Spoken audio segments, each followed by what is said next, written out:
अलंकापुरी पुण्यभूमी पवित्र, तिथे नांदतो ज्ञानराजा सुपात्र. तया आठवीता महापुण्यराशी, नमस्कार माझा सद्गुरु ज्ञानेश्वरांसी. नमोऽनंताय शुद्धाय कूटस्थायात्मने नमः. प्रेमांबुधिविहाराय ज्ञानराजाय ते नमः. माधुर्यरसकल्लोला शिवशक्तिस्वरूपिणी, अमृतानुभवार्थाय वंदे ज्ञानेशनंदिनी. ज्ञानदेव गुरु ज्ञानदेव तारू, उतरिल पैल पारू ज्ञानदेव. ज्ञानदेव माता ज्ञानदेव पिता, तोडील भव व्यथा ज्ञानदेव. ज्ञानदेव माझे सोय रे धाय रे, जीवलग निर्धारे ज्ञानदेव. सेना म्हणे माझा ज्ञानदेव निधान, दाविली निज खूण ज्ञानदेवे. ज्ञानियांचा राजा गुरु महाराव, म्हणती ज्ञानदेव तुम्हाईसे. मज पामरासी काय थोरपण, पायीची वहाण पायी बरी.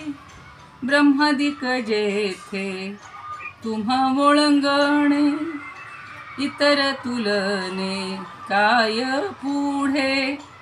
तुका म्हणे नेणो युक्तीची आखोली, म्हणून ठेविली पायी डोई. म्हणून ठेविली पायी डोई. ज्ञानियांचा राजा गुरु महाराज, म्हणती ज्ञानदेव तुम्हाईसे. लीला यस्य वक्त्राच्छ्रुतिं पाठयन्तं, प्रतिष्ठानपूर्यां सुधी संघसेव्यं. चतुर्वेदतन्त्रेति हासादिपूर्णं, समाधिस्थमूर्तिं भजे ज्ञानदेवं. समाधिस्थमूर्तिं भजे ज्ञानदेवं. सदा पंढरीनाथ पादाब्जवृन्भुङ्गं, निवृत्तीश्वरानुग्रहात् प्राप्ततत्त्वं. महेन्द्रायणी तीरभूमौ वसन्तं, समाधिस्थमूर्तिं भजे ज्ञानदेवं. समाधिस्थमूर्तिं भजे ज्ञानदेवं. रणे कृष्णबीभत्सु संवादभूतो, ऋगीतार्थबोधाय ज्ञानेश्वरी वै. कृतिर्निर्मितायेन च प्राकृतोक्त्या, समाधिस्थमूर्तिं भजे ज्ञानदेवं. समाधिस्थमूर्तिं भजे ज्ञानदेवं. समाधिस्थमूर्तिं भजे ज्ञानदेवं. ज्ञानेश्वर महाराज की जय. पंढरीनाथ भगवान की जय. जय तू श्रीकृष्ण, जय तू ज्ञानेश्वर. चला आता चौथ्यातले काय 4-5 ओव्या राहिल्यात तेवढ्या पूर्ण करा.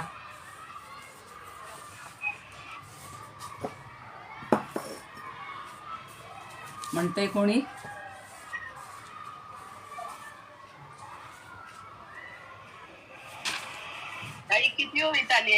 काल 38-39 झाली माझ्या मते. 38 झाली होती का?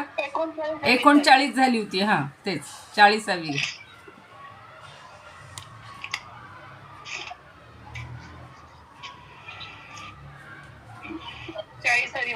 हा हा घ्या, हो घ्या.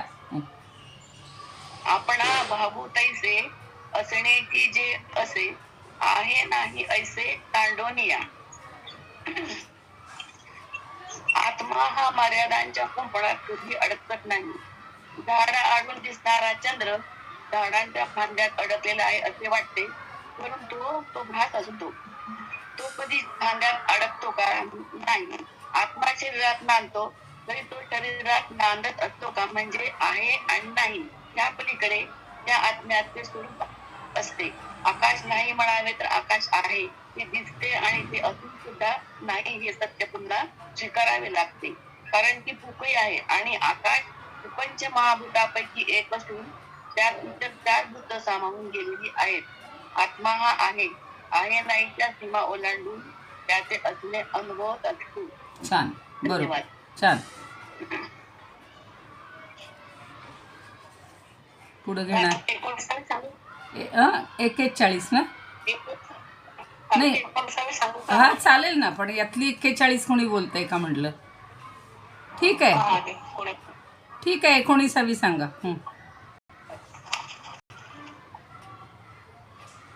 म्हणून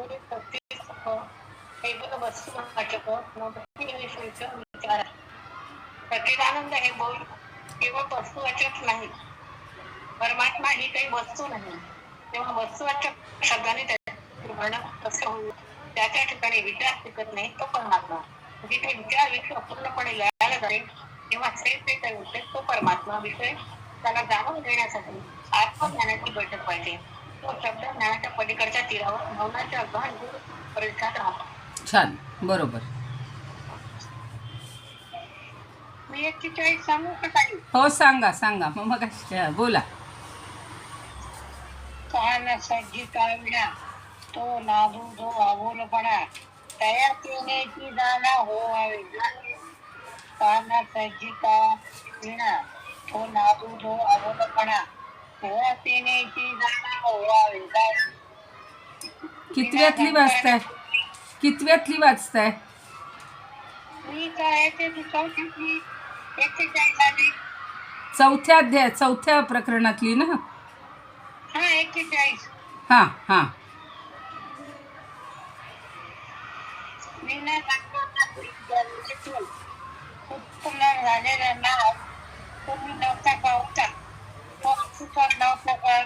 तो नाद विजेतून सर्व डोळ्यापूर्वी सुद्धा होता आणि विना वादन संपल्यावर तो नाद राहतो. नांदत आहे.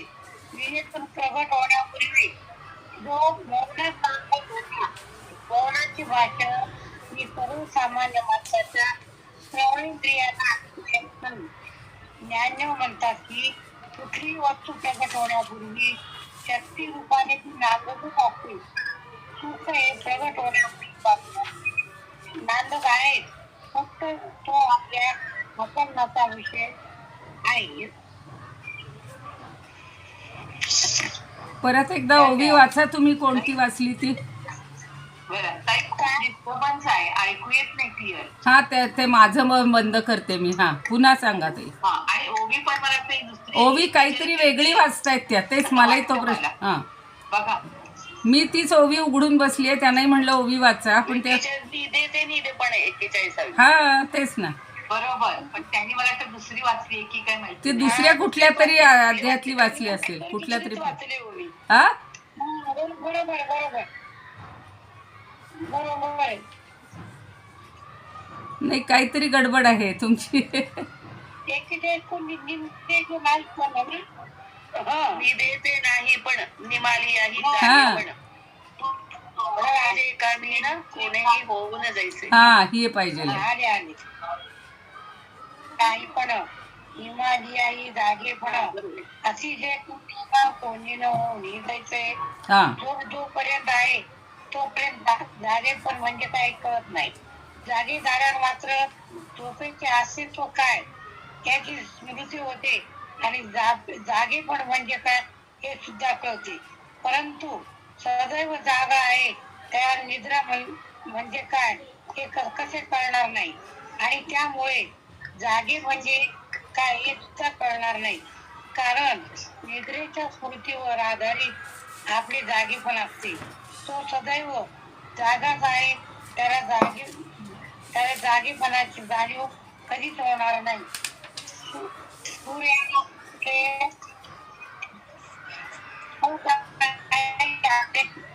आपल्या जवळ प्रकाश आहे. आत्मा हा सदैव जागा आहे. त्या निद्रा ठाऊक नाही. थोडक्यात अस्तित्वाची जाणीव नसली तरी अस्तित्व नाही असे म्हणता येत नाही. अस्तित्व हे अस्तित्वाने नांदत असते, फक्त मर्त्य जीवाला त्याची जाणीव नसते. धन्यवाद. बरोबर. मगाशी कोणती वाचली मग?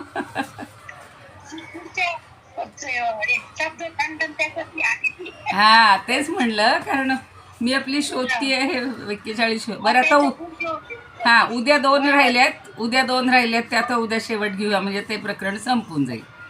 आता 18, 19, 18ची कोणीतरी आता 18 म्हणू का? हा म्हणा. एवं वस्तू ती जाणो जाता, जाणण्याची वस्तू तत्वता, मग जाणणे आणि जाणता कैसा उरे. परमात्म स्वरूपास निर्ज्ञानपणाने जाणावा गेले तर मुळात आत्मा बोध स्वरूपच आहे. तर मग तेथे ज्ञाता ज्ञान हे 2 द्वैत स्वरूप कसे राहू शकतील? ते तिथे उरतील तरी का? आत्मा हा मूलतः ज्ञान स्वरूप आहे. ज्ञानदेव म्हणतात, आत्मज्ञानाच्या जिज्ञासाने तो आपल्या शरीरात नांदत असतो. आत्मा जर ज्ञेय आहे तर त्या ज्ञेयाला जाणून घेणारे ज्ञान हे ज्ञेय होऊ जाते. त्यामुळे ज्ञाता सुद्धा ज्ञेय होतो. ज्ञाता, ज्ञेय व ज्ञान हे जसे एकरूप होऊन जातात, तेव्हाच आत्मा ज्ञान स्वरूपात आहे हे लक्षात येते आणि त्यावेळी तो क्षण परमात्माला जाणून घेतो. त्यामुळे आत्मा कोठे आहे हा शोधच संपतो. ज्ञान स्वरूप झालेला आत्मा हाच परमात्मा असतो. उदाहरणार्थ, सूर्य म्हणजे प्रकाश, प्रकाश म्हणजे सूर्य. थेंब पाण्यात पडला का थेंब पाणी होऊन जातो. थेंबात पाणी आणि पाण्यात थेंब, त्याप्रमाणे सोन्याचा दागिना तसा दागण्यात पूर्ण. आत्मा परमात्माचा शोध घेतो तेव्हा परमात्म्याला होऊन जातो. म्हणजे शोध घेणारा आत्मा आणि परमात्मा स्वरूप आत्मा हे एकच आहे. द्वैत स्वरूप असू शकत नाही. बरोबर. छान, सुंदर. मी ते मनाने लिहिले. चांगलं लिहिलंय, छान लिहिलंय, एकदम सुंदर चांगलं लिहिलंय. कारण हे द्वैत स्वरूप असू शकत नाही. नाही. हो बरोबर आहे. आत्मा म्हणजेच परमात्मा आहे. अगदी बरोबर आहे. म्हणून ते द्वैत नाहीये तिथं. ज्ञाता ज्ञेय हे काहीही तिथे नाहीये, द्वैत नाहीये. बरोबर, छान सांगितलं. आता 20वी ओवी घेऊयात. आता सगळ्यांचा पाया चांगला पक्का झालेला आहे. आपण द्वैतातून अद्वैताकडे चाललेले आहोत.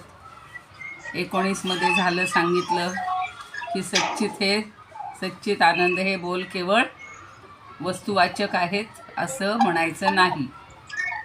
परमात्मा ही काही वस्तू नाही. त्याचं वर्णन वस्तुवाचक शब्दांनी करता येणार नाही.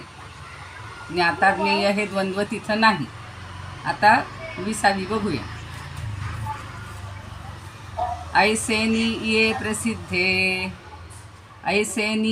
प्रसिद्धे चालिली सच्चिदानंद पदे मग द्रष्ट्या स्वसंवादे भेटती तेव्हा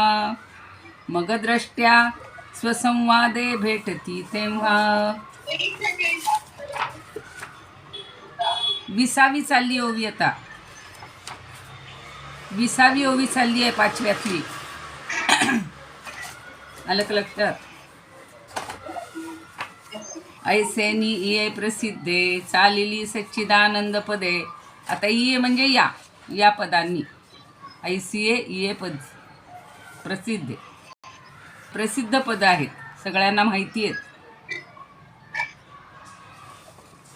आणि मग दृष्ट्या स्वसंवादे, जो द्रष्टा आहे, पाहणारा आहे, किंवा दृष्ट्या म्हणजे दृष्टीने, स्वसंवादे म्हणजे एकरूपाने किंवा ऐक्याने, भेटती जेव्हा म्हणजे ती जेव्हा भेटतात. आता ही जी सच्चित आनंद पदे आहेत ये शब्दे म्हटलेले या शब्दांनी, या ही प्रसिद्ध अशी शब्द आहेत, पदं आहेत 3. चालली सच्चिदानंद पदे, ती चाललीत म्हणजे आहेत. मग दृष्ट्या स्वसंवादे भेटती तेव्हा, जेव्हा त्यांच्यामध्ये ऐक्य होईल किंवा ऐक्य आहे तेव्हा ऐक्य रूपानेच ती आपल्याला भेटतात. ती वेगळी पदं मानायची नाहीत का त्यामध्ये वेगळं पण नाही. ही जी आपली दृष्टी आहे ती दृष्टी आपल्याला पाहू शकते.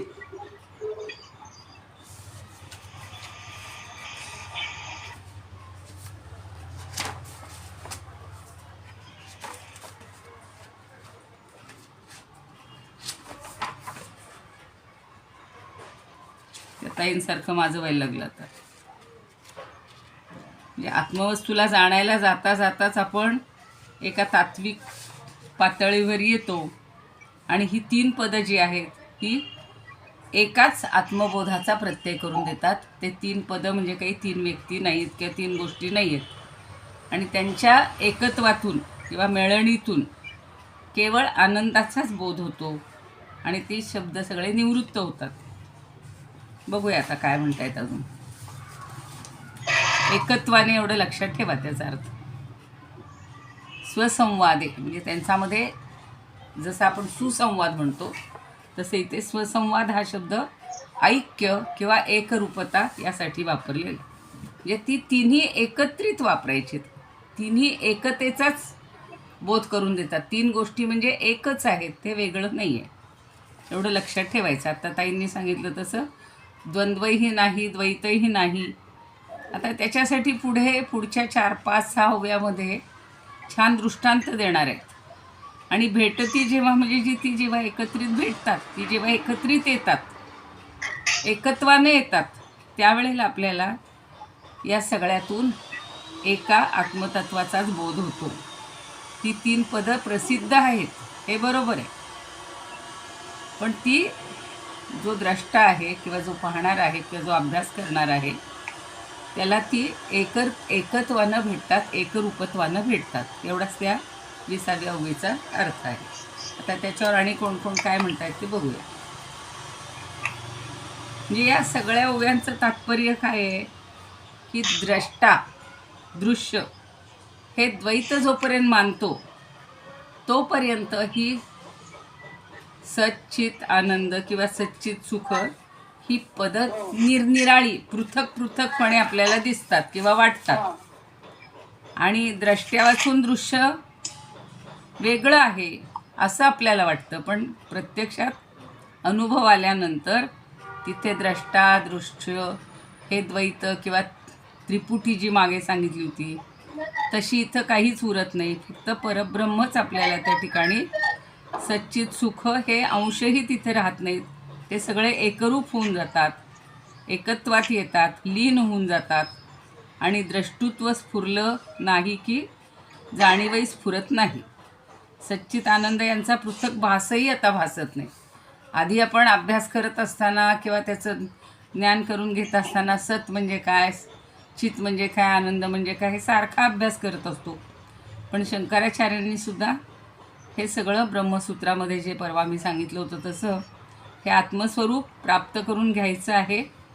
ते कुठलाही त्या ठिकाणी वेगळा वेगळा अंश मानायचा नाही, कुठल्याही खोट्या पदार्थाची तिथे कल्पना करायची नाही. हे आत्मस्वरूप एकमेव सत्य आहे आणि ते कसं आहे ते आता आपल्याला काही उदाहरणातून समजावून देतात. तर ज्यांच्याकडे देशपांडेंचं पुस्तक आहे ते तसं त्यांनी सोप्या पद्धतीनं समजावून दिलेलं असतं की श्रुतीनं वर्णन केलेलं जे हे परमात्म्याचं सच्चिदानंद रूप आहे ते आत्मज्ञानाला आत्मप्रत्ययानं भेटतं. म्हणजे सच्चित आनंद आपणच आहोत हे जेव्हा आपल्या लक्षात. वेगळं आहे का कोणी, आपण शोधायचं. जसं शोधीसी मानवा रावळी मंदिरी, आपण इकडे शोधायला जातो, तिकडे शोधायला जातो, सगळ्या तीर्थक्षेत्री जातो, पण तो खरं आपल्या इथेच अंतरंगातच अंतरात्माच आहे आपला, तो इथे बसलेला आहे. पण आपल्याला तो न दिसता आपण बाकी सगळीकडं धुंडाळत राहतो. आणि हे आपल्या अस्तित्वाशी जुळणारं आहे. जेव्हा आपल्याला ज्ञानस्वरूप कळतं तेव्हा द्रष्ट्या माणसाला ध्यानात येतं की या शब्दांमध्ये सुद्धा अपुरंपण आहे. एकच शब्द वापरला तरी त्याचं काम होत नाही, तिन्ही वेगवेगळे वापरले तरी ते समजून येत नाही. मग तिन्ही एकरूपतेनं जेव्हा पाहतो तेव्हा या शब्दांची व्याप्ती किंवा मर्यादा ही लक्षात येते आणि परमात्म्याचं वर्णन करणाऱ्या श्रुती वचनांचा आपल्याला जेव्हा अनुभव यायला लागतो, एक ज्ञाता म्हणून आपण अनुभव घ्यायला लागतो, त्यावेळेला हा नवा अर्थ किंवा ह्या तिन्हींमध्ये एकरूपता आहे. या शब्द मर्यादेच्या पलीकडं जो परमात्मा आहे तो आपल्या लक्षात यायला लागतो. त्याला कुठल्याही वर्णनाची गरज नाही. तुम्हा आम्हाला बघा, आता खूण सांगावी लागते घराची. आजच आमचं एक कुरिअर येणार होतं किंवा काल परवाही आलं, तर ते आयडियल कॉम्प्युटर म्हणलं की ते आमच्या शेजारी आहे तिथंच. काल एक जण यांना भेटायला आले, तर ते आयडियल कॉम्प्युटरनी काय केलं, आमच्या घराच्या बाजूला आयडियल कॉम्प्युटर असं बोर्ड लावून टाकलेलं आहे. त्यामुळं लोकांना फसगत होते. ज्याला आयडियल कॉम्प्युटरला जायचं होतं तो माझ्या इथेच गाडी थांबून म्हणला इथंच आहे ना आयडियल कॉम्प्युटर. म्हणलं नाही, पुढे आहे. आणि ज्या वेळेला आमचं कुरिअर घेऊन आला त्यावेळेला तो त्या आयडियल कॉम्प्युटरजवळ गेला आणि आयडियल कॉम्प्युटर हेच आहे का, ह्यांच्या शेजारी कापरे राहतात का? हो, राहतात. मी समोरूनच बघत होते. म्हणलं हो, मी समोरच आहे तुमच्या, या. हा नाही म्हणे, मी तुमचं नाव पाहिलं. घराचं नावावरून त्यांच्या लक्षात आलं की ह्या खुणा असतात आपल्या. तर रुद्धी सिद्धी हे आमच्या घराचं नाव आहे, तर त्याच्यावरून लक्षात आलं की रुद्धी सिद्धी म्हणजे हेच घर आहे आणि इथंच आपल्याला कुरिअर द्यायचं आहे. तर या शब्दांच्या मर्यादा ह्या सगळ्या दृश्य गोष्टीला उपयुक्त आहेत किंवा ज्याला वेगळेपण आपल्याला समजावून घ्यायचे तेव्हा त्याची गरज आहे. पण शब्द मर्यादेच्या पलीकडं जे परब्रह्म आहे त्याला मात्र या कुठल्या नावांची किंवा या वेगवेगळ्या शब्दांची आवश्यकता नाही. साखरे महाराज काय म्हणतात बघूया.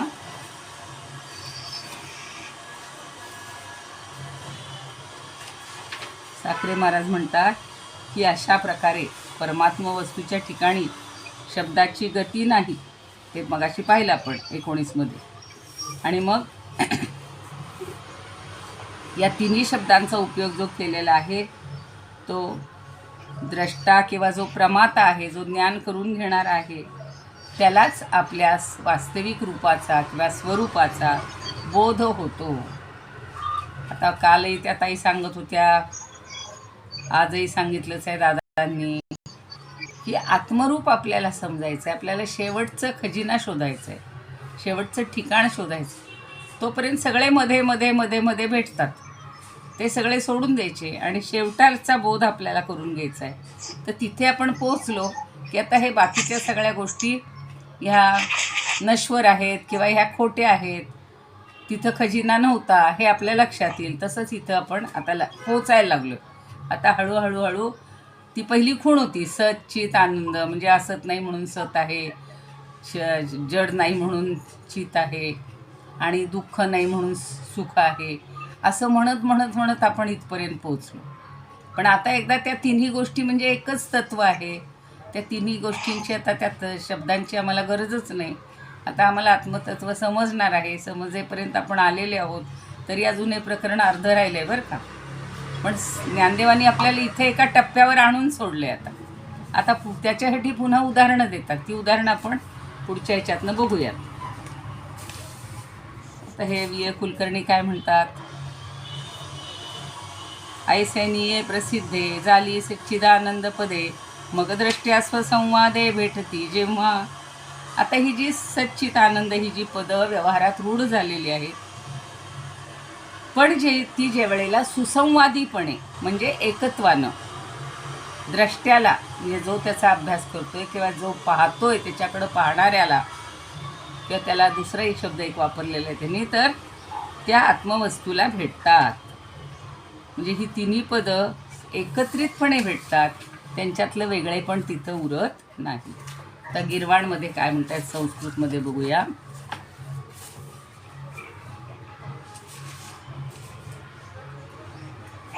आता उदाहरणं पण पुढची छान आहेत. उदाहरणं पाहिली की आपल्याला लगेच लक्षात येईल. एवं यानी प्रसिद्धानी सच्चित सुखपदानी च प्रवृत्तानि स्वसंवादान.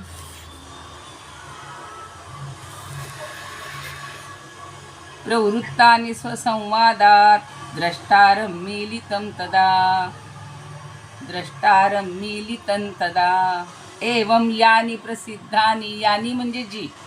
एक असतं तर एतत किंवा यत म्हणलं असतं, पण इथे यत अनेक. यानी म्हणजे ज्यानी, अनेक. प्रसिद्धानी, प्रसिद्ध अशी. कोणती आहेत? सच्चित सुख, सच्चित आनंद किंवा सच्चित सुख, ही जी 3 पदं आहेत, प्रसिद्ध पदं आहेत, ती कशासाठी? प्रवृत्तानी स्वसंवादात द्रष्टारम मिलितम तदा. द्रष्टारम म्हणजे जो पाहणारा आहे, म्हणजेच आत्मा जो आहे, त्याला पाहण्यासाठी ही एकत्रित आलेली आहेत, म्हणजे ही प्रवृत्त झालेली आहेत. ती एकत्रित आली तरच आपल्याला त्या आत्मतत्वाचं ज्ञान होतंय. ती जर वेगवेगळी मानली तर आपल्याला तिथं सगळी भिन्नता किंवा द्वैत हे जाणवत असतं. तर स्वरूपानंद काय म्हणतात बघूया. स्वरूपानंद म्हणतात, ऐशा परी सच्चित आनंद ही तीन, ऐशा परी सच्चित आनंद ही तीन, एकची होऊन अभिन्नत्वे, एकची होऊन अभिन्नत्वे. जेव्हा घेऊ जाती द्रष्ट्याचे दर्शन, जेव्हा घेऊ जाती द्रष्ट्याचे दर्शन, पडे तया मौन स्वभावेची, पडे तया मौन स्वभावेची. आता त्याला मौनच पडतं. आता त्याचं स्वरूप आपल्याला समजल्यानंतर त्या 3 पदांची आपल्याला गरजच उरत नाही. त्याचं सगळं हे वेगळेपण संपून जातं.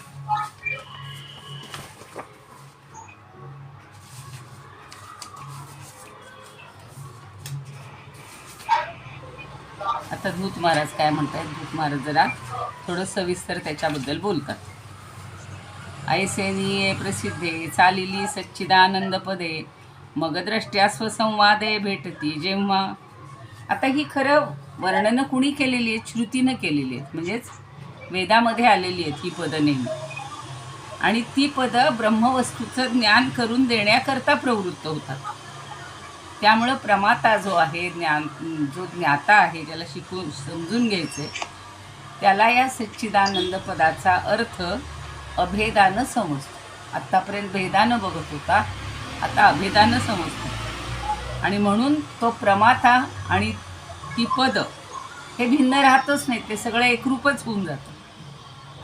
तर त्याच्यासाठी ते पुन्हा घटपटांची उदाहरण काल परवा पाहिलेलं आहे आपण, की घटपट ही त्या पदार्थाची किंवा वस्तूची वाचक असतात. तसं सच्चिदानंद पद उच्चारली पण परमात्म्याची ती वाचक नसतात. घट म्हणलं की डोळ्यापुढं बरोबर माठ घट डोळ्यासमोर येतो, पट म्हणलं की वस्त्र डोळ्यासमोर येतं. तसं सच्चिदानंद म्हणलं की तो परमात्मा त्या शब्दावरून नाही समजत. तर आत्मा आणि अनात्मा यातला फरक समजावून देतो. आता नुसते वेगवेगळे धागे असतील, वेगवेगळे तंतू असतील, तर त्याला आपण पट म्हणू का हो? नाही म्हणणार. पट म्हणजे सगळ्या तंतूंचा समवय असतो. ते काल जसं मी तुम्हाला सांगितलं होतं, ती 4 प्रकारचे ज्ञान आणि 4 प्रकारचे अभाव, तसं त्याच ग्रंथामध्ये सांगितलेलं आहे की समवाय संबंधानं. समवाय संबंध म्हणजे काय? नित्य संबंध. जेव्हा आपण साडी नेसतो, जेव्हा आपण कपडे छान परिधान करतो, नवीन नवीन आणतो, आणि आणल्यानंतर आणि शेवटपर्यंत त्यांचा समवाय नित्य संबंध असतो. त्या वस्त्रांतल्या ह्यांनी जर म्हणलं धाग्यांनी, आम्हाला आता कंटाळा आला, किती वर्ष राहायचं आम्ही याच एका ह्याच्यामध्ये, आम्ही बाजूला होतो, तसे होणार नाही ते धागे. ते धागे कधीही बाजूला नसतात. पट उच्चारला की पट म्हणजे वस्त्र ही वस्तू आपल्या एकत्रित लक्षात येते, म्हणजे त्या धाग्यांसह असणारी गोष्ट लक्षात येते. पण परमात्म वस्तू कशी आहे? परमात्म वस्तूला या शब्दांची गरजच नाही आहे. सत्पदाची गरज नाही, चितपदाची पण गरज नाही, आणि सुखपदाची पण गरज नाही. म्हणजे ते असत नाही सांगण्यासाठी सत, आता ते आपलं झाले, पाठ झाले, म्हणजे निषेध करण्यासाठी ती पदं वापरलेली आहेत. आणि एकत्रित जो श्रुतीनं शब्द केलेला आहे, वापर केलेला आहे, तो परमात्म स्वरूपाला भेटण्यासाठी किंवा ते समजण्यासाठी ती पदं संपतात. आणि ते कोण बोलतंय हो? जयश्रीताईंच्या इथे आले का?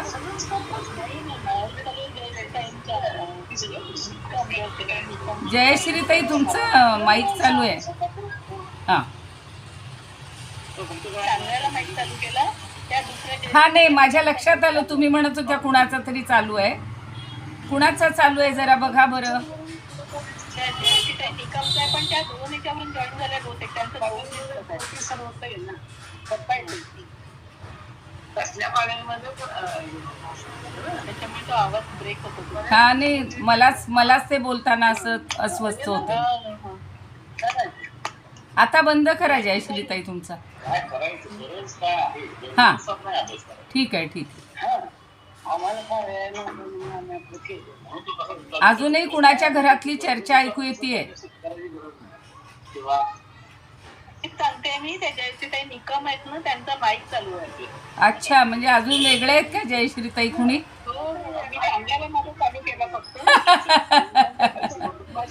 बर बर, हा, नाही, लक्षात आलं आमच्या. ते जयश्रीताई निकम कोण आहेत? त्यांनी आपला माईक बंद करा, घरातली चर्चा ऐकू येते.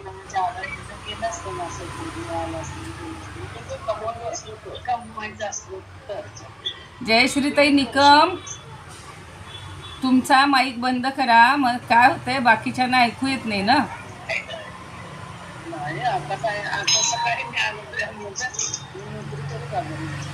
आपल्याला, तुम्हाला कोणाला येतो का बंद करायला तो? आता सगळे आपले हेच नाहीत कोणी आपल्याला वाली.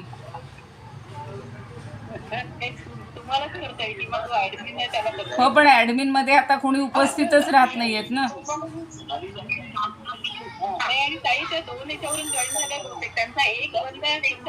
असं आहे का?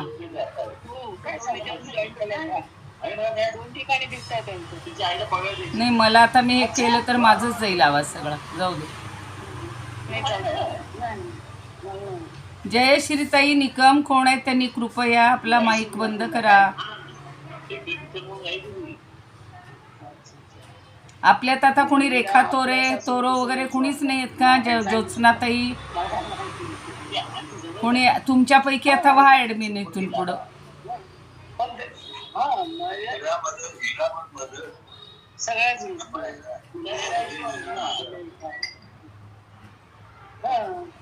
मग आता माझं वय पण झालं. आई गो, अवघड आहे.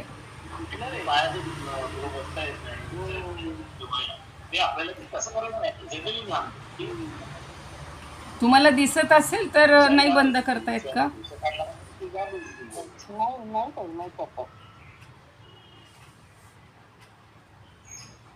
सेटिंग मध्ये जायचं का कशात जायचं आता मला ते कळत नाही.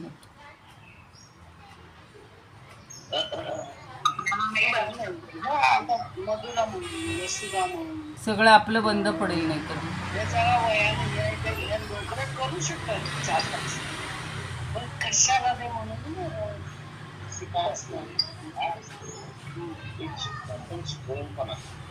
काहीच कळत नाहीये.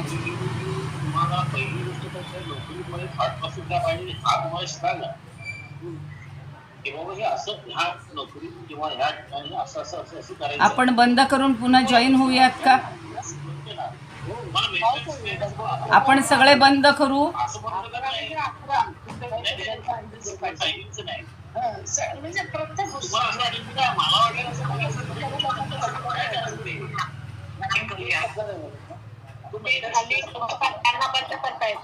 काय प्रतिभाताई काय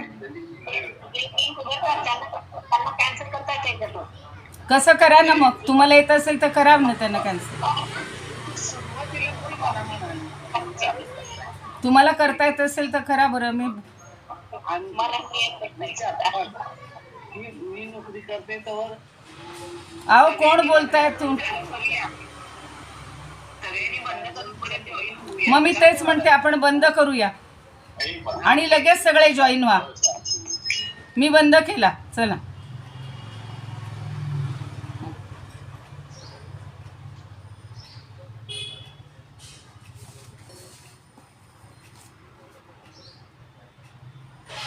अवघडच आहे.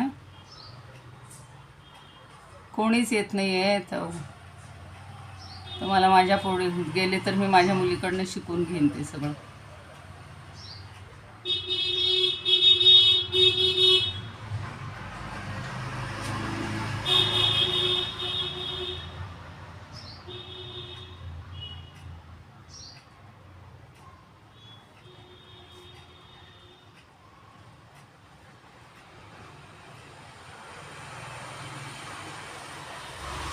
त्या बाईला बोलून लागतं ती बाई बी तयार आहे.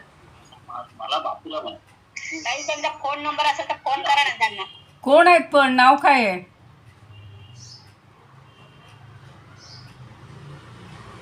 त्यांचं नावच नाही मला कळलेलं. ठीक आहे, आता झालाय आवाज बंद.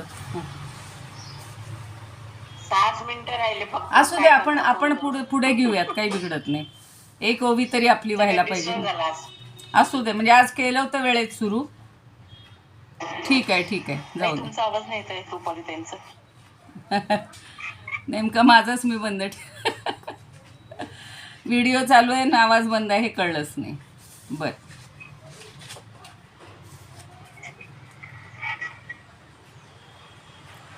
जो द्रष्टा आहे आता येतोय. हा बंद झाला. हा, ठीक आहे, चांगलं आहे. आत्ता त्या जॉईन झाल्या आहेत आता तिथं, आत्ता मला डोळ्याला दिसत आहेत. जयश्रीताई, किती वेळ तुम्ही चालू ठेवली ती चर्चा? शेवटी आम्ही बंद केला क्लास आणि पुन्हा जॉईन झालो. सगळ्यांनी काळजी घ्या, कारण मला त्यातलं कळत नाही. मला आता त्यांनाच ॲडमिन करू आपण पुन्हा. बरं, जाऊ दे. आता ज्या वेळेला आपल्याला अभिन्नत्वानं किंवा वेगळेपणानं ज्ञान न होता, आपलं भिन्नत्वानं ज्ञान न होता अभिन्नपणे जेव्हा ज्ञान होईल या परमात्म्याचं, त्यावेळेला ही तिन्ही पदं मावळतात. ती कशी मावळतात त्याचं आता आपण 21व्या याच्यामध्ये बघूया. एक ओवी तरी वाचूयात. मला वाटलं होतं आज ते 4-5 उदाहरणं आहेत, पटापट होऊन जातील. ते वेळीवरी सोनी मेघू, ते वेळीवरी सोनी मेघू, समुद्र होऊनी ओघू, समुद्र होऊनी ओघू, सरे दाऊनी मागू राहे जैसा, सरे दाऊनी मागू राहे जैसा. ते वेळी म्हणजे त्यावेळी. कुठल्या वेळेला? वरी सोनी मेघू. वरी सोनी म्हणजे वर्षाव करून. मेघ काय करतो? पावसाचा वर्षाव करतो. मेघू म्हणजे मेघ. वोघू म्हणजे त्याचा प्रवाह. मागू म्हणजे हा, वरिसोन म्हणजे वर्षाव करून. पावसाचा वर्षाव होतो ना, पाऊस आपलं मेघ वर्षाव करतो ना, तर तो वरिसोनी म्हणजे वर्षाव करून, पावसाचा वर्षाव करून. मेघ काय करतो? पाऊस पाडतो. आणि मग तसा ओघ होतं. आपण त्या दिवशी जसं पाहिलं होतं की थेंब थेंब पडतात तेव्हा मोजता येतात. त्याचं एकदा साठलं पाणी की मग ते वेगळं नाही, पण जेव्हा पाऊस पडतो त्यावेळेला ओघच्या ओघ जे प्रवाह वाहत असतात ते काय होतात? मग समुद्र होऊनी ओघू, सरे दाऊनी मागू राहे जैसा. तर समुद्र होऊन तो ओघ नाहीसा होतो, म्हणजे त्याचा मोठ्या प्रमाणावर समुद्र झाला. वर्षाव करून मेघ नाहीसा झाला की समुद्र होतो आणि मग तो ओघही नाहीसा होतो. एक मोठं ठिकाण बनतं, त्याचा मार्ग संपून जातो.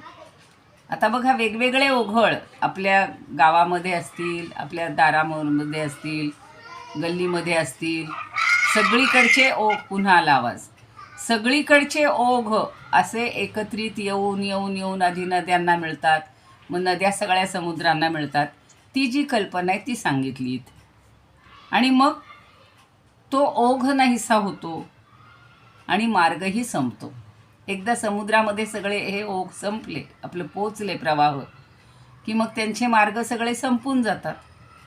जोपर्यंत पाऊस पडत असतो तोपर्यंत तो ओघ आपल्याला दिसतो. तो पुढे पुढे जात राहतो. मग पुढे कुठे जातो हे काही आपण बघायला जात नाही, पण जेव्हा सगळे ओघ एकत्रित येऊन समुद्रामध्ये पोचतात तेव्हा त्यांचा मार्ग संपतो. तसंच हे झालेलं आहे की हे 3 प्रवाह असो, आपण समजू आपण की सच्चिदानंद हे 3 प्रवाह होते आणि ते तिन्ही प्रवाह जेव्हा एकत्रित येतात त्यावेळेला त्यांचा मार्ग संपतो आणि आपल्याला त्या आपलं परमात्म्याचं ज्ञान होतं. सोपं सांगितलेलं आहे. आता ह्या उदाहरणातनं आपल्या लगेच लक्षात येतो.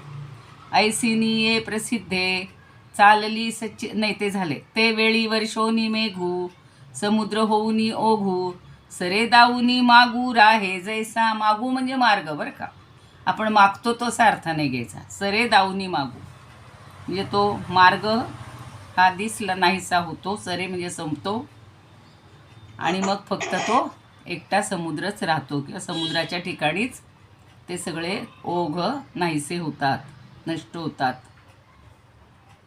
ही कल्पना समजली असेल तर दुसरी ओवी पण घेऊया आणि नंतर वेगवेगळ्या ग्रंथातलं आपण पाहूया. चालेल? म्हणजे आपल्याला थोडेसे हे 2-3 उदाहरणं समजली की हे कसं दृष्टांतातनं आपल्याला ज्ञान होतं आहे ते बघायचं. आता पुढचं उदाहरण छान दिलेलं आहे. अजून एक उदाहरण असं आहे.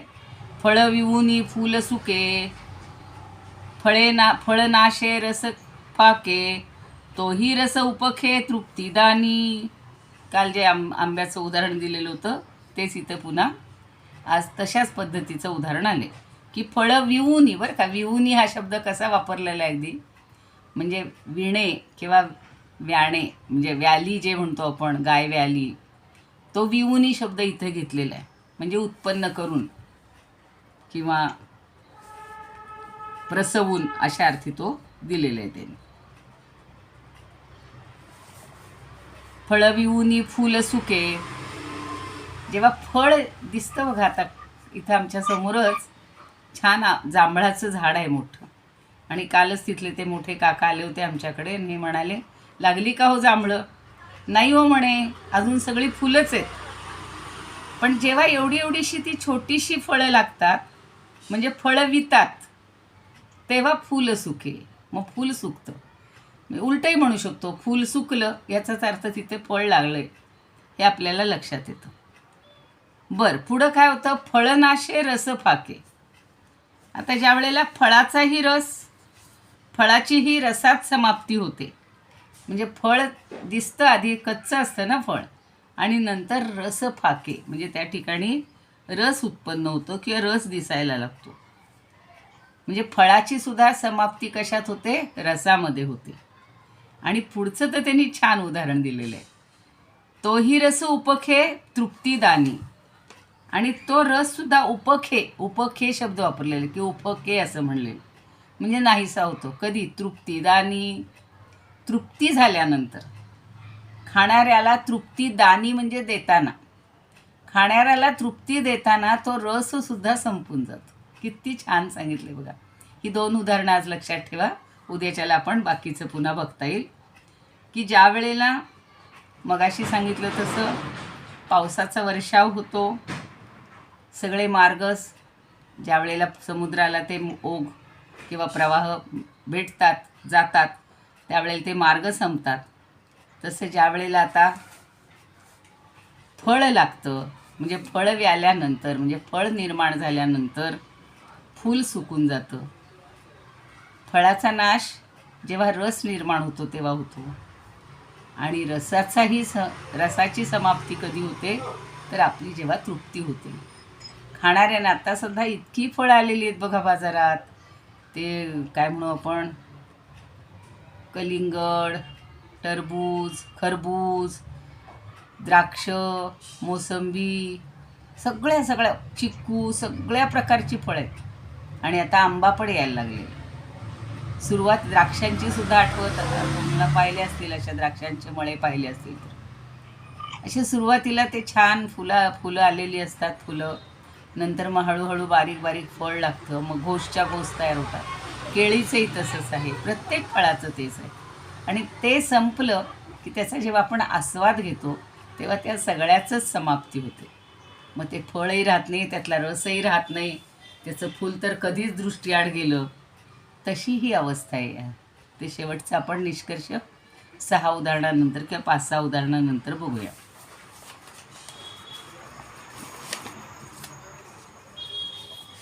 ताई, उपखेचा अर्थ काय सांगितला? हां,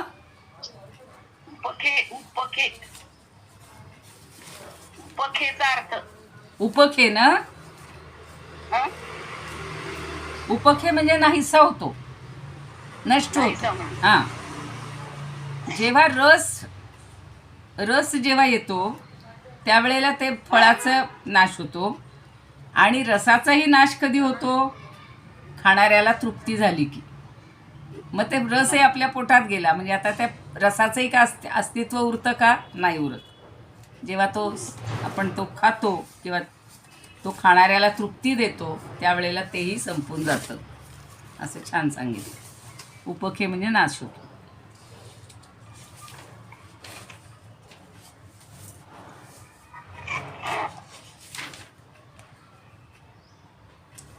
म्हणजे श्रुती ही काय करते तर परमात्म्याचं वर्णन सच्चिदानंद म्हणून करते. आणि त्याची पार्श्वभूमी काय ही आता या काही उदाहरणातून सांगतात. की पहिलं आता आपण चक्र कसं आहे बघा, पाण्याचं चक्र, जलचक्र आपण 4वी-5वीत शिकलेले असतो. की पहिल्यांदा समुद्राच्या पाण्याची वाफ होते, ती आभाळात जाते, मग पावसाळी मेघ निर्माण होतात, मग ते पुन्हा पाण्याच्या स्वरूपात कोसळतात, धारा पडतात, आणि मग पाणी आपलं रूप पालटून पुन्हा म्हणजे ते मेघ स्वरूप पालटून पाणी स्वरूपात पुन्हा प्रगट होतं. आणि ते पाणी जेव्हा पृथ्वीवर कोसळतं तेव्हा नदी, नाले, ओघळ, ओढे हे मोठ्यांदा भरभरून वाहू लागतात आणि समुद्रात ते पाणी कोसळतं. पण समुद्राचा प्रवाह काही वाहता दिसत नाही किंवा वाहता होत नाही. वाहत्या नदीचं किंवा ओढ्याचं हे जे पाणी आहे हे समुद्राला मिळतं. आणि समुद्र काही आपली सीमा कधी ओलांडत नाही. पण ते जे रस्ते असतात या सगळ्या वाहणाऱ्या प्रवाहांचे ते सुद्धा नष्ट होतात. म्हणजे मेघात रूपांतर झालेलं पाणी हे काही मेघांनी स्वतंत्रपणे निर्माण केलेलं नाही, ते पाणीच मेघ स्वरूपात रूपांतरित होतं. तसंच सच्चिदानंद हे स्वरूपसुद्धा या मेघांसारखं आहे. ही काही परमात्म्याची स्वतंत्र निर्मिती नाही.